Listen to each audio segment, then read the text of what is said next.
Hi అండి, అందరికీ నమస్కారం. మరి మనం ఈరోజు వీడియోలో అరుణాచల దేవాలయం గిరి ప్రదక్షిణ గురించి, అరుణాచల దేవాలయం యొక్క చరిత్ర గురించి తెలుసుకుందాం. ఈ అరుణాచలం దేవాలయం శివునికి అంకితం చేయబడిన ముఖ్యమైన శైవ దేవాలయం. తమిళనాడులోని తిరువన్నామలైలో ఉన్న ఈ ఆలయం పంచభూత స్థలం, అంటే ప్రకృతిలోని 5 అంశాలకు అంకితం చేయబడిన 5 శివాలయాలన్నమాట.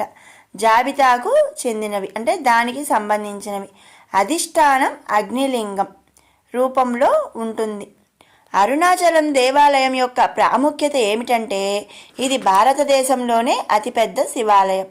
గిరివలం లేదా పవిత్రమైన కొండకు ప్రదక్షిణ చేయటం ఒక ముఖ్యమైన ఆధ్యాత్మిక కార్యకలాపం.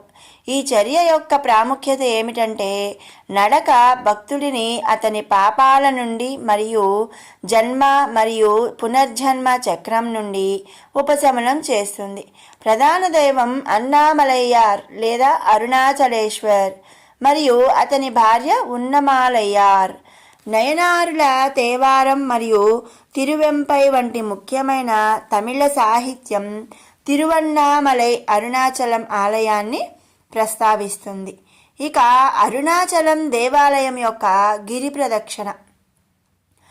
తిరువన్నామలై ఆలయం వెనుక ఉన్న పవిత్ర కొండపై శివుడు తనను తాను జ్యోతిర్లింగంగా ప్రతిష్ఠించాడని భక్తులు విశ్వసిస్తారు. అందుకే కొండ చుట్టూ గిరి ప్రదక్షిణ చేసి దేవుడిని ప్రార్థిస్తారు. భక్తులు దాదాపు 14 కిలోమీటర్ల దూరం చెప్పులు లేకుండానే వస్తారు మరియు దారి పొడవునా ఉన్న అనేక దేవాలయాలు, లింగాలు మరియు పుణ్యక్షేత్రాలకు పూజలు చేస్తూ ఉంటారు. మరి అరుణాచల దేవాలయం ఆలయం యొక్క చరిత్ర. మరి చరిత్ర ప్రకారం పార్వతీదేవి ఒకసారి సరదాగా శివుని కళ్ళు మూసుకుంది మరియు విశ్వం చీకటిలో మునిగిపోయింది.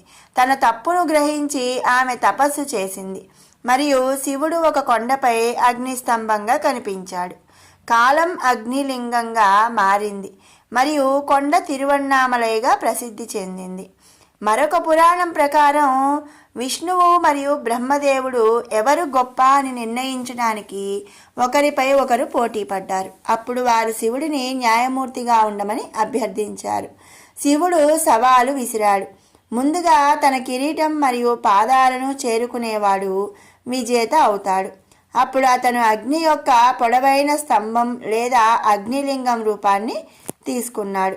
శ్రీ మహావిష్ణువు వెంటనే వరాహగా రూపాంతరం చెంది శివుని పాదాలను చేరుకోవడానికి భూమి యొక్క లోతులను త్రవ్వడం ప్రారంభించాడు. ఇంతలో బ్రహ్మదేవుడు హంసగా మారి శివుని కిరీటాన్ని చేరుకోవడానికి ఆకాశం వైపు వెళ్ళాడు. అధిరోహణ సమయంలో అతను ఒక పువ్వును చూశాడు. తాజంపు కిరీటం నుండి పడిపోయింది. అతను కిరీటం చేరుకోవడానికి ఎంతకాలం ఎగరాలి అని పువ్వును అడిగాడు. 1000 ఏళ్లుగా రాలిపోతున్నా ఇంకా నేలపైకి రాలేదని పువ్వు బదులిచ్చింది. ఇంకా బ్రహ్మదేవుడు కుట్ర చేసి పుష్పాన్ని తారుమారు చేసి శివుని వద్దకు తీసుకువెళ్తాడు. బ్రహ్మదేవుడు తనకు శివుని కిరీటం నుండి పుష్పం లభించిందని వాదించాడు. అయితే పరమశివుడు అబద్ధాన్ని చూసి బ్రహ్మదేవుడిని పుష్పాన్ని శపించాడు. బ్రహ్మదేవుడికి అంకితం చేయబడిన ఆలయాలు లేవు మరియు ప్రజలు పూజ కోసం తాజంపును ఉపయోగించరు. ఈ కథ లింగోద్భవ మరియు తిరువన్నామలై అరుణాచలం ఆలయ కుడ్య చిత్రాలలో ఉంటుంది. తిరువన్నామలై అరుణాచలం ఆలయ నిర్మాణం కొన్ని వేల సంవత్సరాల నాటిది. చోళరాజులు 9వ శతాబ్దంలో ఆలయాన్ని నిర్మించినట్లు శాసనాల ద్వారా తెలుస్తుంది.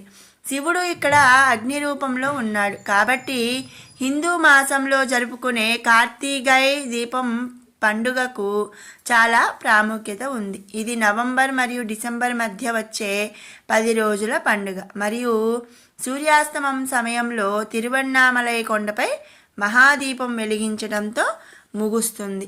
మరి విన్నారు కదండి అరుణాచల దేవాలయం గురించి, ఆ గిరి ప్రదక్షిణ గురించి.